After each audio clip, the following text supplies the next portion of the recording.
মামা, দিনের বেলা এই জায়গা যতটা সুন্দর, রাতের বেলা ঠিক ততটাই ভয়ঙ্কর। দোস্ত, জায়গাটা বেশি সুবিধা না, চল এখান থেকে তাড়াতাড়ি চলে যাই। Story by Rakibul. যদি ভয় পেতে চাও আমাদের সাথেই থাকো।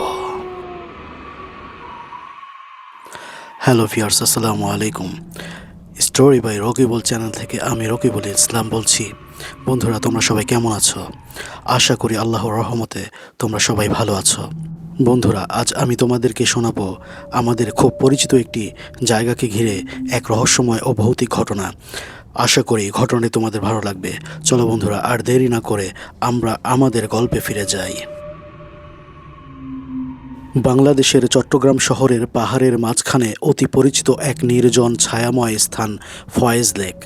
যে কোনো ভ্রমণ পিয়াসীর এই জায়গাটি পছন্দের।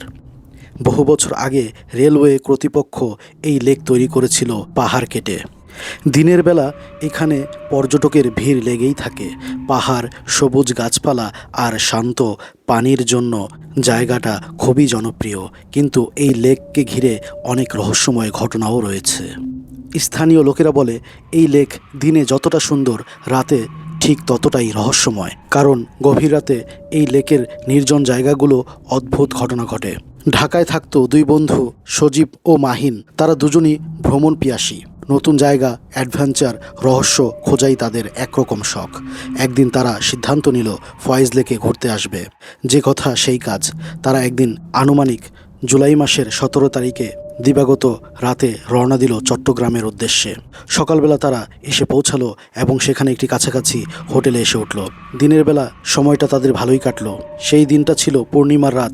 আকাশে বড় চাঁদ, চারদিকে অদ্ভুত নীরবতা। লেকের পানিতে চাঁদের আলো পড়েছে। লেকের পানি যেন জ্বলজ্বল করছে। চারপাশ যেন চাঁদের আলোয় আরও সুন্দর হয়ে উঠেছে। তারা হাঁটতে হাঁটতে চলে যায় লেকের একেবারে শেষ প্রান্তে নির্জন স্থানে।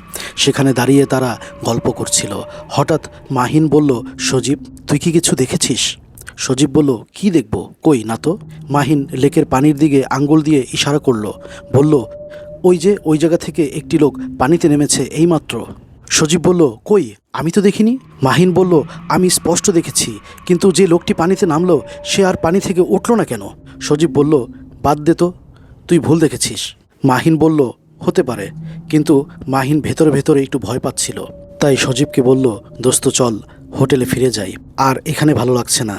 তারপর তারা হোটেলের দিকে হাঁটা ধরলো। তারা যখন লেকটা পার করছিল ঠিক সেই মুহূর্তে পানিতে জোরে একটি শব্দ হলো। শব্দটা এমন যেন সাঁতার কাটা বা গোসল করার সময় যদি কেউ পানিতে ঝাঁপ দেয়, ঠিক সেই রকম শব্দটি। এবার তারা দুজনই একসাথে শব্দটা পেয়েছে। তারা থমকে দাঁড়ালো, বোঝার চেষ্টা করলো পানিতে কে নেমেছে। তারা দেখলো লেকের পানি ঢেউয়ের মতো নড়ছে, কিন্তু কাউকে দেখা যাচ্ছে না। পানিটি এমনভাবে নড়ছে যেন সাঁতার কাটার সময় কোনো মানুষ পুকুরে ঝাঁপ দিলে যেমন ঢেউ ওঠে, ঠিক সেই রকম। তারা লক্ষ্য করলো হঠাৎ করেই পানির নিচ থেকে একটা ছায়ার মতো উঠে এলো পানির ওপরে। অন্ধকার থাকায় অবয়বটির আকৃতি তেমন বোঝা যাচ্ছিল না। তারা দুজনে ভাবলো মনে হয় কেউ মাছ ধরতে নেমেছে বা গোসল করতে। কিন্তু চোখের পলকেই পানির ঢেউ থেমে গেল আর সেই অবয়বটি অদৃশ্য হয়ে গেল। পরক্ষণেই তাদের পেছন থেকে কোনো মানুষের হাঁটা বা পায়ের শব্দ এলো। তারা দুজনেই পেছনে তাকায়, কিন্তু কাউকে দেখতে পেল না। এবার তাদের শরীরটা কেমন যেন ভার হয়ে গেল। তারা দোয়া দুরুদ পড়তে পড়তে দ্রুত সেই স্থান ত্যাগ করলো এবং হোটেলে চলে গেল।